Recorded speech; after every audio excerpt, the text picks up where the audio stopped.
भगवान श्री कृष्ण ने महाराज प्रारंभ किया। दो दो गोपी हैं और एक एक कृष्ण है।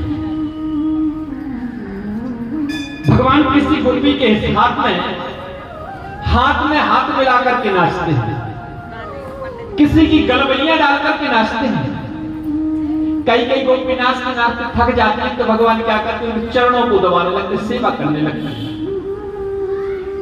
कई गोपियों को पसीना आ जाता, अपने पीतांबर से हवा करते हैं। गोपियों के अंदर अभिमान आ गया। कृष्ण को हम जैसा नचाते हैं, कृष्ण वैसा नाचते हैं। हम जहां पर बैठाते हैं वैसा बैठते हैं, जो हम खिलाते हैं वो खाते हैं। गोपियों के अंदर जैसे अभिमान आया, मेरे प्रभु क्या किए, वहां से अंतर ध्यान हो गए। जहां अभिमान आता है ना, भगवान वहां से दूर चले जाते हैं पहले से। भगवान कहते या तो मुझे रख लो या अभिमान रख लो। केवल एक महल में एक ही रह सकता है, चाहे राम रहे चाहे काम रहे। जैसे गोपियों के मन में अभिमान आया, भगवान क्या किए, उन गोपियों को छोड़कर के अंतर ध्यान हो गया। केवल एक गोपी को लेकर इन गोपियों को जब होश आया कि कृष्ण कहां है, गोपियां विरह करने लगी, रोने लगी, चिंतन करने लगी। हे कृष्ण, हे द्वारकावासी, आप कहां गए हैं, इस मुझे अग्नि में जलते हुए छोड़कर के। केवल एक सखी को लेकर के गए थे। भागवत में उसका स्पष्ट नाम नहीं है। व्याकरण आचार्य ने उसका श्री शब्द से अर्थ निकाला है, राधा आराधना शक्ति इति राधा। भगवान इस राधा को लेकर के अंतर ध्यान हुए और एक वन में प्रकट हुए, जिस वन का नाम पड़ा दो मिलन वन। यहां पर राधा और कृष्ण का मिलन हुआ और दो मिलन वन में मेरे प्रभु खड़े हुए हैं। और राधा रानी से कहा, राधे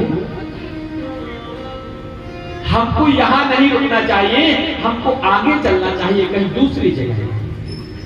राधा रानी के हृदय में थोड़ा सा अभिमान आ गया कि हजारों लाखों गोपियों को छोड़ करके आए, शायद सबसे ज्यादा सुंदर मैं हूं, इसलिए मुझे लेकर के आए।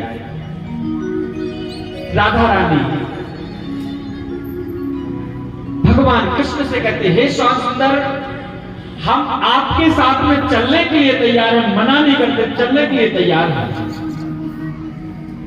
परंतु मेरे चरणों में बहुत दर्द है, मैं चल नहीं पा रही हूं। भगवान समझ गए राधा को भी अभिमान है क्या।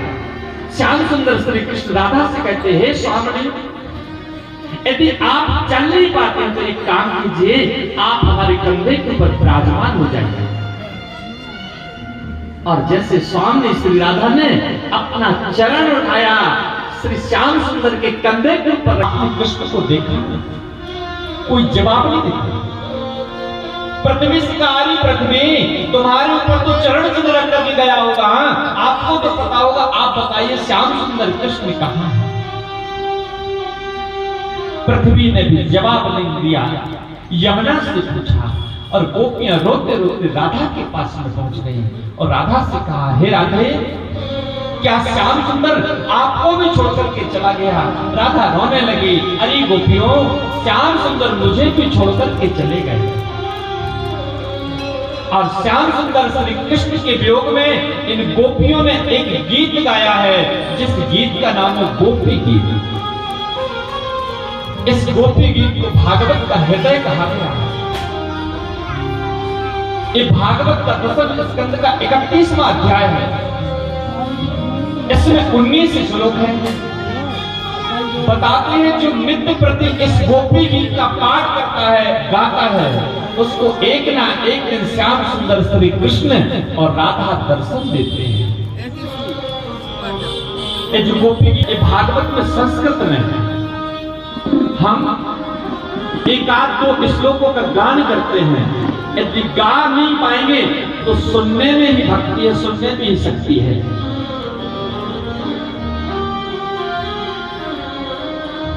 जय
को गाया प्रणत कामदम पद्मजार्जितम धरणी मंडलम देह मापति तब कथामृतम तप्त जीवनम। इन गोपियों ने जैसे भाव से इस गोपी गीत को गाया और भगवान श्री कृष्ण को इन गोपियों के इस करुण क्रंद सुर को सुनकर के एकदम मन द्रवित हो गया, भगवान से रहा नहीं गया और भगवान क्या किए, उन गोपियों के मध्य में प्रकट हो गए। एक गोपियां भगवान श्री कृष्ण को देख करके और डांटने लगी, भगवान आप हमको छोड़कर के कहां चले गए? मैंने आपको कितना याद नहीं किया, आप हमको अग्नि में जलते हुए छोड़कर के चले गए, आपको जरा भी मन में बुरा नहीं लगा?